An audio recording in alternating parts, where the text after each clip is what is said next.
I'm just being me. I'm just being me.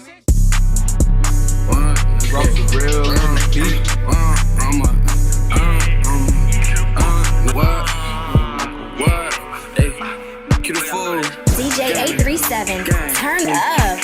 Just throw the swag, but it's cool. I'ma trap so everything new. Good YouTube, it's your boy Real Life Real, and we're not gonna waste too much time. We're gonna jump straight into it. This is the part 2 of the Patrick Bet David interview.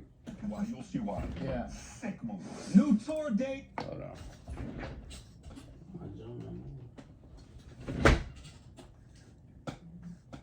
I bet. First of all, thank you guys so much for selling out all your shows. It's been amazing. We added a couple new cities. Raleigh, North Carolina. I'm coming there June 9th and 10th. Okay. Reno, we added that second show. Very low ticket warning on that. So June 24th, make sure you get whatever's left over there.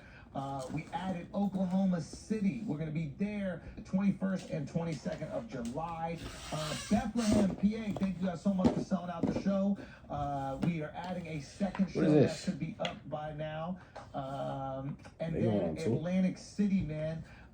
We're going to look into potentially doing another show there as well. That's been crazy. You guys have been gobbling up tickets to that. Thank you guys so much for that. Also, Calgary, we'll see you guys out there in August. Thank you guys so much. DeAndrewSchultz.com for the tickets.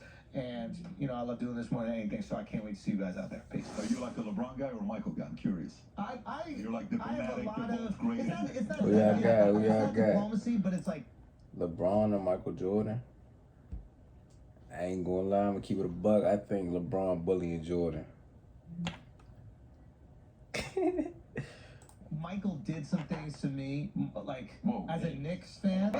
I'm in You Chicago. don't want to be Michael Jackson. I want to do it, Jack. That's what I'm saying. So like, as a Knicks fan, Michael Jordan broke my heart, right?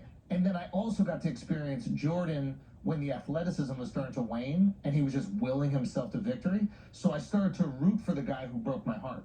Like, when that series against the Pacers, I don't know if you remember this. And it was like, I found, like, greatness transformed my hatred for him into adulation. So I have, like, the ultimate respect for Jordan, but also with Bron. Like, I remember being there when he sealed the 3-1, when he was down 3-1 and came back. I was literally in, like, fucking that Aruba was tough. I ain't I was gonna sitting lie, next to a like guy and his wife. If you go back and from rewatch Ohio, that, that's randomly tough. in Aruba, and it was like us, some Swedes. There was like 8 people watching this game, and the guy from Ohio just starts crying. like it was just that he couldn't believe what just happened, and I saw that. So yeah, I think if you're being objective and you've actually grown up with both of them, the kids who never saw Jordan, they only know him as a guy who makes sneakers. Like, of course you don't know what greatness is from him. It's Michael, though. Bro, it's Jordan. It's Jordan, and I'll say this: it's Jordan because Jordan is a 100%er. Michael Irvin said this when he came on the podcast. He was on 100%er. We go, what does that mean? He goes, it doesn't matter what it is. I'm giving 100%. Right? I'm giving 100%. That is what it is. And Michael didn't need any extra motivation. He didn't need the playoffs. He didn't need the finals. It could be a random game on a Thursday, and he is going to give 100% and break you. And he'd have to make up that motivation. I think you should give 100%. Like, if you choose to do something, if that's what you want to do, you gotta put in 100%.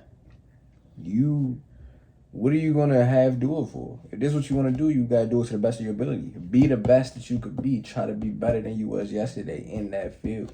You know what I'm saying? Be the best. And when you the best, new opportunities open up for you. So just, try hard. If you choose to do something, just do it the best. You know what I'm saying? You don't have to do nothing. Motivation sometimes. But that level of competitiveness, I don't know if we've seen matched with his skill level ever. And I don't know if we'll ever see it again. Yeah, closest it came was Kobe. And I do think it's Michael, but I also get annoyed with the Michael guys who just shit on everything LeBron does. And it's like, yo, LeBron is second. And it's fairly close. Indisputable. Yeah. Indisputable that he is, if you can't look at, I'm a Kobe guy. Do you think that's how Jews were when Jesus came around? They were like, nah, bro. Nah, he's not like our guy. I mean, he's nice, kind of. And then, like, Christians when Muhammad came around, like, maybe that's just what happens. Like, you always hate those. You gotta respect Muhammad's game, but Jesus, when he did it, Jesus walked on water. Like, it's water. You know what I mean? Like, yeah. Anyway, so Yeah, okay, so you have this crazy thing, you go, you become crazy successful, right? You get some confidence from the military, I imagine. Yeah. When do you go, like, and why finance? You go from the military to finance. Why? Man, I love numbers. So simple as that. I mean, I can't tell you how much I love numbers. Oh yeah, I love anything to do. Everything here is numbers. Number of cameras, angles, how you're seated. You know, the books. You know, the buy Math was books never my by strong foot. You know, suit. 10 feet, 20 feet here. Everything You is know how numbers. much you love numbers? You Yeah. took the SAT and Everything then is walked out of the numbers, bro. verbal portion. Which means you literally just True wanted story. to take the SAT back. Listen, I'm not getting any college. I just want to do this test. And I love, listen, when I was in the Army, I bought a math analysis book just to do math analysis in the Army, in my barracks. That's how this is not a story I proudly share, but that's how much I love numbers. So when I worked at Morgan Stanley Dean Witter and I'm looking at the Series 7, everything, they're like, you realize you're going to fail this test. You know, if you fail it, you're not going to get a job here. I'm like, let me give it a shot. And then you take the Series 7. First time, if you fail, you lost you get fired. Boom. I'm like, I love this world. Look at this. What if you can do this and you can take money and do this with it? And what about this investment? How about that? It's a beautiful game. I mean, to me, capitalism is all a game. If you look at this game of like the whole concept of business, you're playing a game and you're killing it, right? I mean, Flagrant, you guys are killing it. Your podcast, your show as a comedian, the whole concept of a comedian, how you do it. You know, if you're too disconnected from the audience, you're not going on the road to kind of see the reaction, how they reacted, how many of the people reacting to this show, men, women, most of them were men, none of them were women. What if I can do this? How about if I can? That's all numbers. Everything with your world is also mathematical formula behind it. So for me, when I got into the financial services, I was like, oh, I found my home. And I said, I'm going to go 20 years. Yeah. I said, I'm going to go 20 years. And then I went 20 years, October of 09. After Morgan Stanley Dean Witter, I go to Transamerica. I'm there 7.5 years. Yeah. Then I see what's going on in the marketplace. And I'm seeing the fact that, you know, the insurance industry is filled with 56-year-old white male. Yeah. And I saw no one else is going from women selling insurance. Do you know anything about insurance at this time? Nothing. My parents have never you owned have a 401k. insurance? My parents have never lived in a house my parents owned. They've never owned insurance. We didn't even have auto insurance back in the days. Nothing. Literally, my dad was he was a cashier at a 99-cent store. No, we got nothing. Zero. Okay. And I kept asking my mom, you guys sure we don't have some kind of a relative that's got oil? I'm looking for one uncle. Does anybody have money? Nothing. Zero. So you're like, all right, fuck it, I'll just dominate the insurance business. Yeah. Oh, I don't got my ad blockers. Crisp and refreshing, Heineken Silver. Now, how did you dominate? You said there was basically a white space where everybody is Yeah, white male, so and now you can. Let me tell you, there was a couple things that was going. This applies to every business. This applies to whatever you do in your life. So these guys wrote this book called Blue Ocean Strategy. If you've never read it, you got to read it. Okay, so the whole concept of Blue Ocean Strategy is how can you be? Everybody's making fun of these guys. How about if I'm not going to compete for this space? I'm going to go do comedy here. Everybody's playing this game. Everybody's selling to these guys. I'm going to go sell here. So I'm looking at insurance, and I said, okay, everybody's targeting this audience. No one's targeting the fastest growing audience in America, it's the Hispanic audience. And no one is recruiting women. Only 17% of agents are women. You're kidding me. No. Perfect. That's what we're going to be doing. Boom. We target that audience. The financial industry was going away from social media because they were scared. Every communication you have with your client, you have to document it. We can't do that. Social media is not waiting for you. So I dropped my securities license. I focused only on life. Fast forward to today. We just sold a company a year ago. We have roughly 45,000 people we've licensed in 49 different states. 54% or so are women. 51% are Hispanic in the company. And the average age is 34 years old. You come to a convention, you're going to look at the audience, you're going to say, there's no way in the world this is an insurance conference. It's a big-ass party. How much did you sell the company for? A few $100 million. A few $100 million is a wonderful. Wow. I ain't know that. Okay, so you get complete financial freedom. You don't have to work another day in your life. I don't have to work a single day in my life. And then you decide to be a YouTuber. Well, you know, the YouTubing thing kind of started 2013. Right. Well, I'm like, yeah, let me do a video a week called 2 Minutes with Pat. We do 100 videos. Only the last video was 2 minutes. Everything else was 7 minutes, 9 minutes, 4 minutes. And then we kind of grow and I'm like, listen, there's an audience for entrepreneurship. Let's pick one word. We went entrepreneur, created a bunch of business content. And I said, I'm not touching politics. Every time I did politics, Mario would say, Pat, you're talking politics. This is not politics.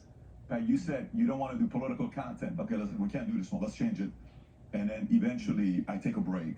We're at like 450,000 subs, and I said, I'm not doing this right now. We took a 3-month break. I was having kids and families busy. I'm traveling 6 months on the road. So I said, if we come back, we got to really compete. We got to really do something with this. And then we bought the domain Valuetainment from a publicly traded company. And we picked it up. They changed their companies into Valuetees. Then we started changing the structure. We're going to do some interviews. We're going to talk to some people like yourself. And boom, that became interesting. We do an interview with Michael Francis. It's on the cover of World Star. Everybody's messaging us. And we're like, wait a minute, this thing just got that many views? This thing got this many views? Yeah. What can we do now? Michael Francis is a famous mobster. Yeah. What, out of Long Island or something like that? Where was he? Right around here. He was making, anywhere between 2 to 10 million a week in a gas business. Yeah, he was a smart mobster. He was a smart mobster. Rare. Yes. Yeah. He found a hack. Yes. What was it? What was the gas hack again? The gas tax. It was the 41-cent discount. This is brilliant. Yeah. Because he wasn't paying the gas tax. Yeah.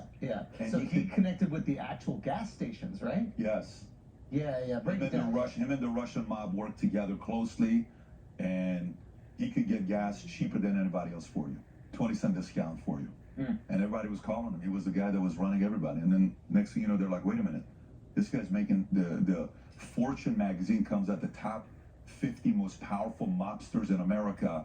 He's on like number 13 list at the age of 38. Yeah. It's like, wait a minute, why is this And guy on he's this not even list? a boss. I don't even know if he was made at the time, right?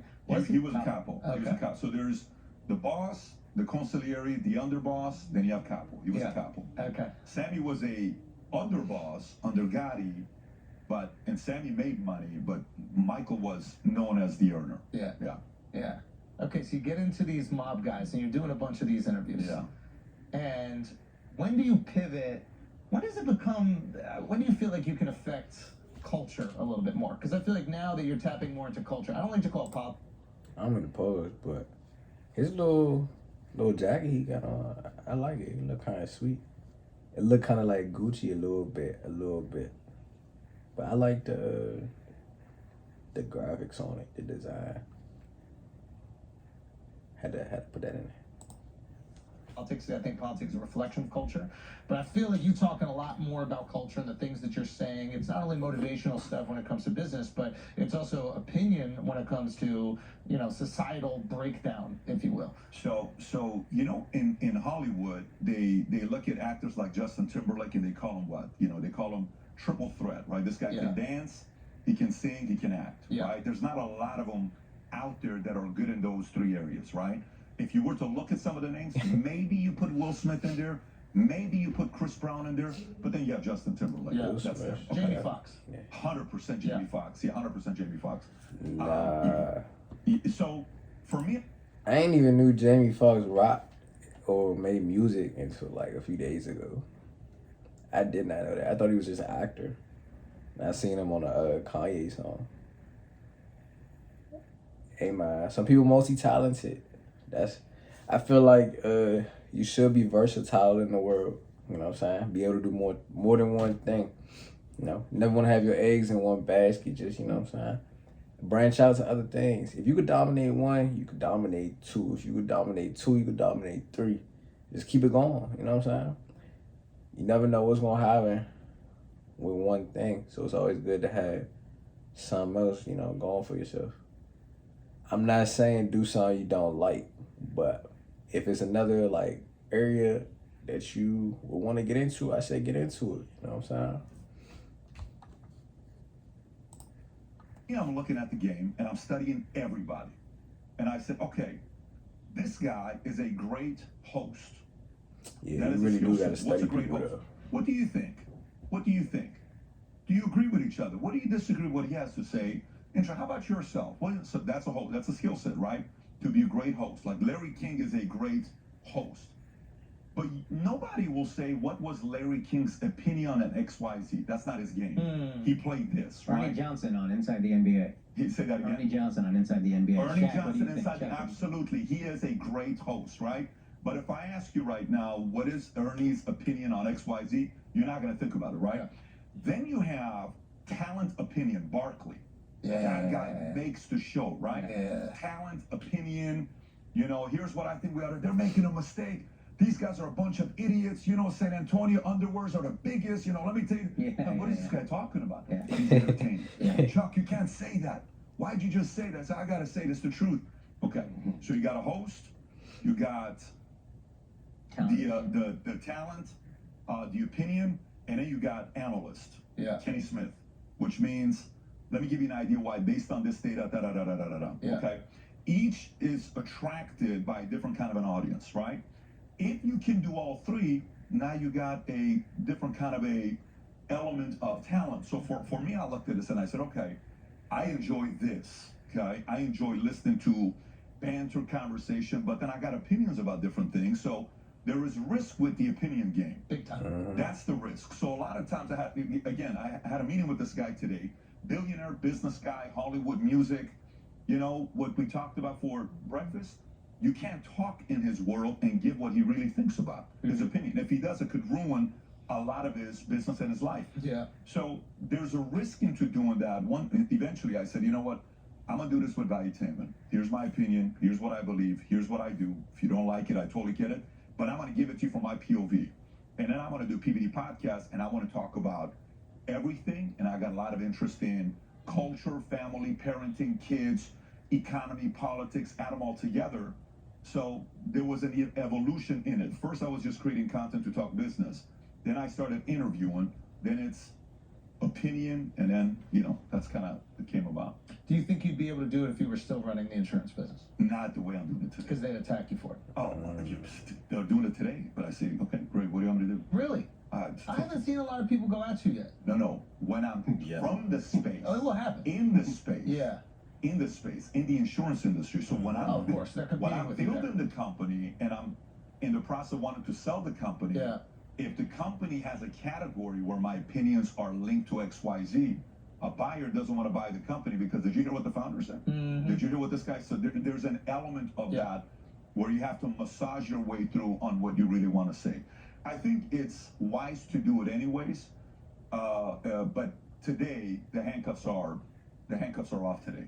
Was that also part of the draw of starting your own YouTube channel? As I sold my business, not starting, but really getting into it. Now I can finally say what I feel, whereas before you had to conceal it for. Yes. Yeah, there's a liberation to having the fuck you money. Yeah, fuck, I can tell you, fuck you. Exactly, especially That's if you're for gonna real. if you're gonna have very strong opinions, and you have very strong opinions.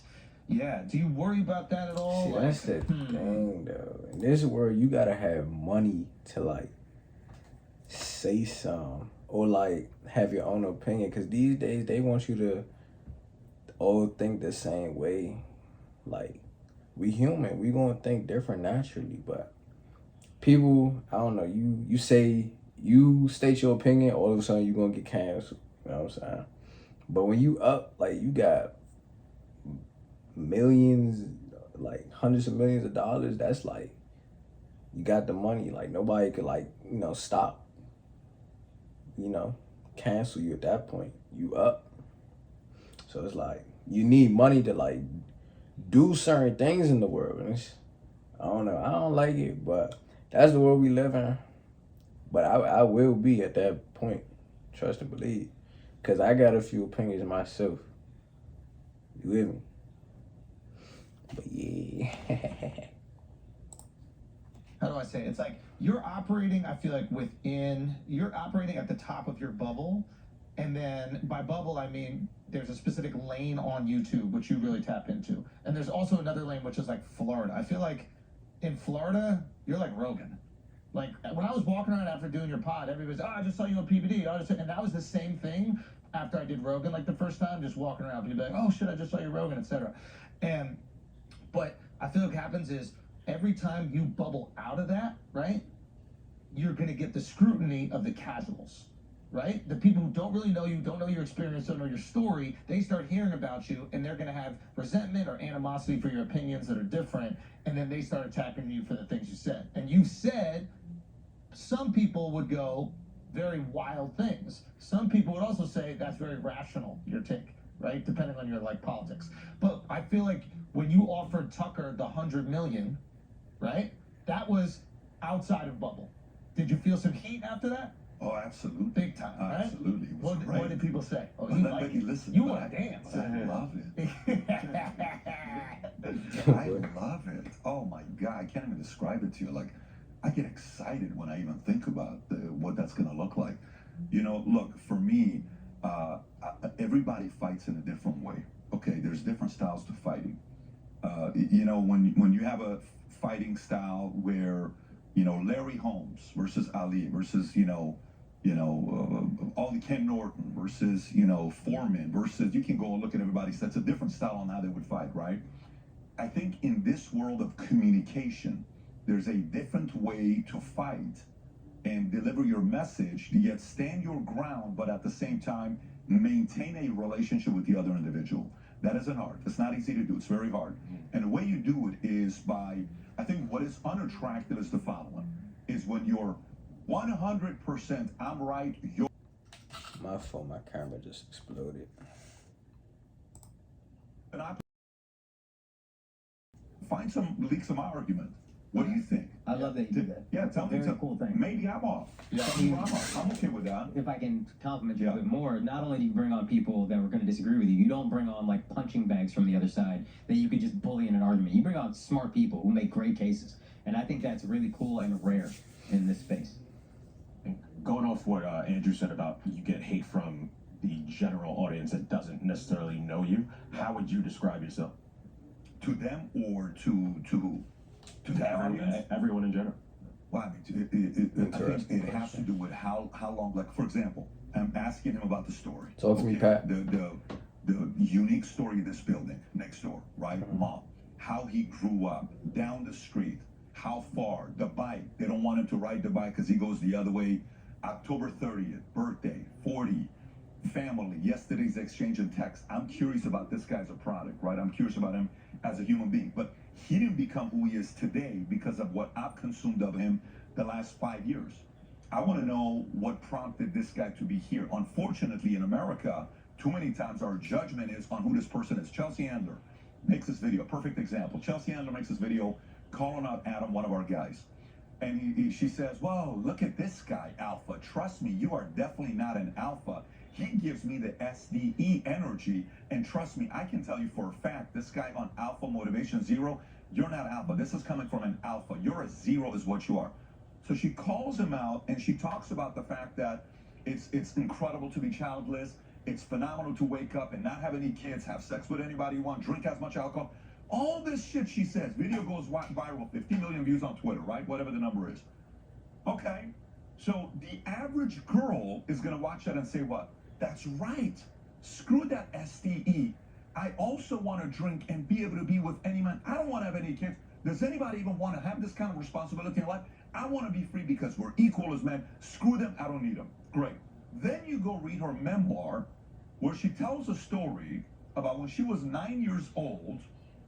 At the age of 9, her brother, she describes, who was 22, I think they have 6 kids total. Mom and dad, I think one was a car salesman. It was a good family, 6 kids. The older brother, 22, she calls him my second father, my first boyfriend. I was in love with him in a way of loving my older brother, but he was my world. He's going on a mountain hiking trip. His last words to her was, cannot wait to see when I get back. The guy dies climbing a mountain while she's 9 years old. He never comes back.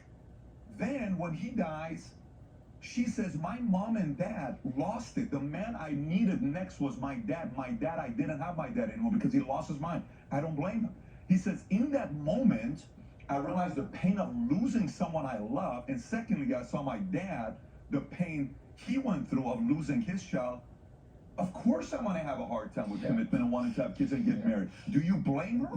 When you read this story, then you're like, okay, Chelsea, I understand. It's easy to troll her, and it's easy for her to troll other men, but we don't know that story. So if somebody from the outside says, who's Patrick Bet-David? Here's a rich guy. He's probably raised in a, I remember there was a time in the third year of the insurance company, I was paying comp more than my competitors were. A rumor started circulating saying Pat's linked to oil money. And you know what I did with that rumor? I ran with it. I said, you're right, I have oil money. I can pay the kind of money you can't pay. I don't have oil money. My dad worked at a 99-cent store in Inglewood by Great Western for 15 years. But I love that rumor, so I ran with it. So if somebody doesn't know your story, great. You can say what you can say. So if I face opposition, I tell them, how much you know about me? Tell me your story. Tell me about your upbringing. Why did you come to the conclusion of the opinions that you have today? Tell me. I remember when this happened that, okay, great. Can I tell you why I came to this conclusion? Yes. Here's mine. Is it fair that we have different reasons why we came to this conclusion? You had life-changing experiences, I did as well. How about we respect each other? Let me make my case to you. You make your case to me. Let's see if anybody can persuade the other person. You game with that? Let's have a civil conversation. So that's typically what happens when I face somebody that fully disagrees with some of my views.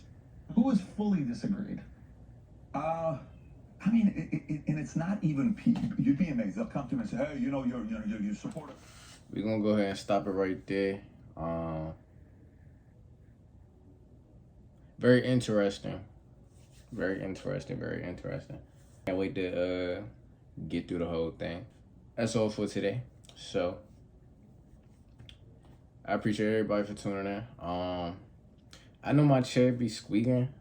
I noticed while I was editing, like, it squeaked, like, a lot. Don't, just try to, like, you know what I'm saying? Just drown that out. Push that to the side. Don't even listen to it. You know what I'm saying? But definitely more interviews on the way. We're 40 minutes in right now. It's 2 hours and 46 minutes, so we got a long way to go.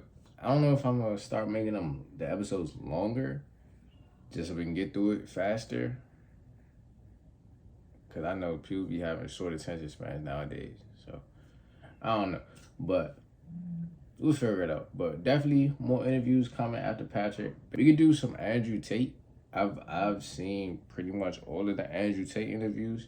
But if y'all want to watch them, like I'll rewatch them. I don't remember everything that was said in all of them. So we could rewatch some.